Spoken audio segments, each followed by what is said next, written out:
মণ্ডল আছে সেই মণ্ডলবিলাকক যদি আমি চিন্তা কৰোঁ যিবিলাক অতি গ্ৰীষ্মমণ্ডল অঞ্চল সেইবিলাক মানুহ বেছি শক্তিশালী যিবিলাকে শক্তি অৰ্থাৎ গৰম সহ্য কৰিব পাৰে সেইবিলাকৰ শক্তিও বেছি হয়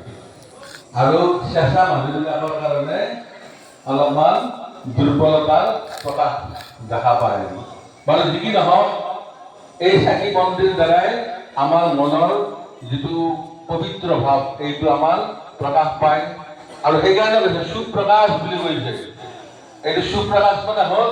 ইয়াৰ যিটো পোহৰ এইটো অতি সুন্দৰ নিৰ্মল মহাদ্বীপ বুলি কৈছে এইটো মহাদ্বীপ এই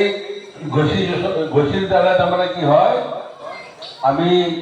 আৰাধ্য দেৱতাক আমি পূজা কৰোঁ আৰু সকলোবিলাক এন্ধাৰ কি কৰিব পাৰে নাইকিয়া কৰিব পাৰে এনেকুৱা অগ্নিক আমি পূজা কৰিব লাগে এনেকুৱা